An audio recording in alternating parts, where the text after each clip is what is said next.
বরিশাল শিল্পনগরীতে গতকাল গভীর রাত্রে আগুন লেগে গার্মেন্টস ওয়েস্টের গোডাউনে ৩০ লক্ষ টাকার ক্ষতি সাধন হয়েছে বলে মালিক বাবুল জানিয়েছেন।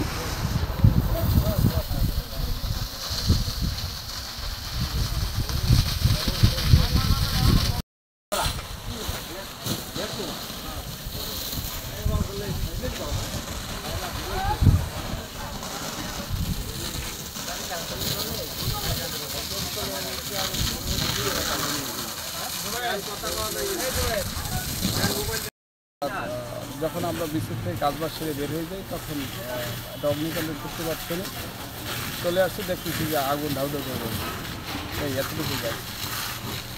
এটাকে গোডাউন না কোনো কারখানা? Godown godown godown godown. কী নাম আপনার ভাই? আমার না বাবুল। এইটা এই যে এটা কিসের গোডাউন? এটা ওয়েস্টেজ গোডাউন। ওয়েস্টেজ কোন কোম্পানির? Garments wastage, textile wastage. ঠিক আছে, বাবুল হোসেন তালুকদার। আপনাদের ক্ষয়ক্ষতি কত হতে পারে পরিমাণ? 8-10 লাখ টাকা।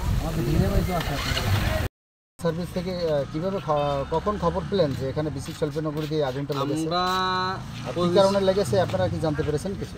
আমরা 25 তারিখে রাত্রে 10:30 আনুমানিক বরিশাল দক্ষিণ ফায়ার স্টেশন আর বরিশাল সদর ফায়ার স্টেশন আগুনের সংবাদ পাই। ঘটনাস্থলে তাৎক্ষণিক আমাদের 6টা ইউনিট হলো আগুনে আছে এবং রাত 4:30টার মতো হলো আমরা আগুন মোটামুটি নিয়ন্ত্রণ করতে সক্ষম হয়েছি। বাকি যে যেহেতু এটা হলো একটা গুদামঘর, অনেক মালামাল ছিল, এই মালামালগুলা সম্পূর্ণ বাইরে না করলে আগুন সম্পূর্ণ নির্বাপন করতে একটু সময় লাগতেছে। আপনার কতজন ফায়ার সার্ভিস সদস্য এই আগুন নিবানোর কাজে? 40 জনের মতো হবে আনুমানিক। আপনার নামটা কি? আমার নাম Mohammad Bahauddin, senior station officer, Barishal. ধন্যবাদ।